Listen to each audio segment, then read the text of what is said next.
जिल्ला बेंगिरि आरो बिटिसि सरकारनि बानजायनायाव मोनसे पिस मिटिं जानानै थांदों आरो बे पिस मिटिङाव गासैबो बर' आफादफोर आरो आदिबासिफोरनि आफादफ्रा बयबो जयै दंमोन।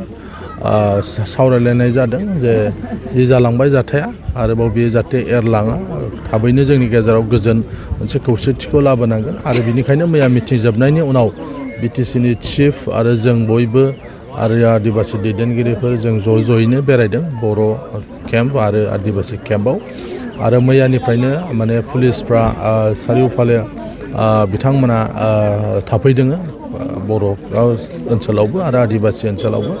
आरो दा जोङो फुंनिफ्राय जों खबर मोन्दों जे माखासे गामियाव पुलिसफोर दंहैसै आरो बेनिखायनो जों दा खावलायदों जोंनि रायजो राजाफोरखौ जाहाथे जेराव जेराव पुलिस थाहैबाय बेवहाय जाहाथे थाबैनो थांनायनि जिथु बेबस्था बेखौ जों बयबो खालामलायनांगोन। मानो होननानै बुङोबा बेबायदि तिरपालनि सिङाव बेवहाय थानायाथ' बियो थिग नङा। मानोना गथ' गथाय दङ आरो फरायनांगौ दङ, फरिखायाबो खाथिसै, न'आव मोसौ मोसा दङ, दाउ अमा बोरमाफोर दङ, माइ दङ, बेबायदि फोथारनि आबादफोर दङ।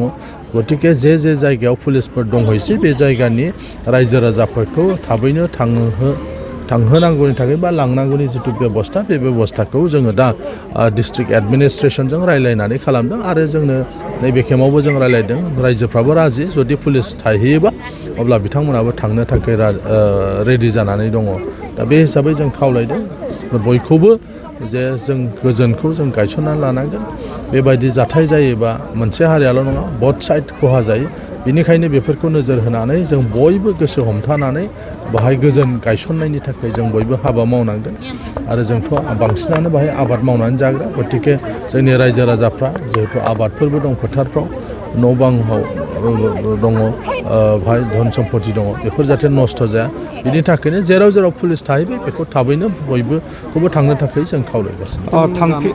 थांफिननायनि खेथ्रआव जे रैखाथिनि बाथ्रा बुंगासिनो बिथांमोना, दा बेनो जेराव जेराव दा पुलिसफ्रा केम्प थाफैबाय बे जायगानि गामिनि मानसिफोरखौ जोङो थांहोनांगौनि थाखाय बा लिंलांनांगौनि थाखाय जोङो दा बिथांजों रायज्लायगासिनो दङ। आरो रायजोफ्रा बुंदों जुदि गामियाव जुदि पुलिस थाहैबा अब्ला जों थांनो रेडि होननानै बुंदों। बेनिखायनो जेराव जेराव पुलिस केम्प थाहैबाय बे गामिनि रायजो राजाफोरखौ जों गिबियाव खावलायदों बिथांमोनखौ गुबुनावबो फैगोन, नाथाय दहाय फुंनिफ्रायनो मोननै गामियाव दा पुलिस दंहैसै होनना बुंदों। गतिके बे मोननै गामिनि रायजो राजाफोरखौ जों खावलायदों बेलासिनि बिथोरावनो जेन' बिथांमोना थाहैयो। मानोना बेवहाय त्रिपाल गांसेनि सिङाव माने गथ' गथायखौ लानानै थानाया बेयो जोबोद उसुबिदा। बेनिखायनो जों बिथांमोनखौ खावलायदों। बिथांमोनाबो नायनानै गावसोर नुगोन जे पुलिसा दंहैसै, अब्ला बिथांमोनाबो गावनि गामिनि रायजो राजाफोरखौ लानानै थाहैनायनि जाहाथे गोसो थिग खालाम, बेखौ जों खावलायदों।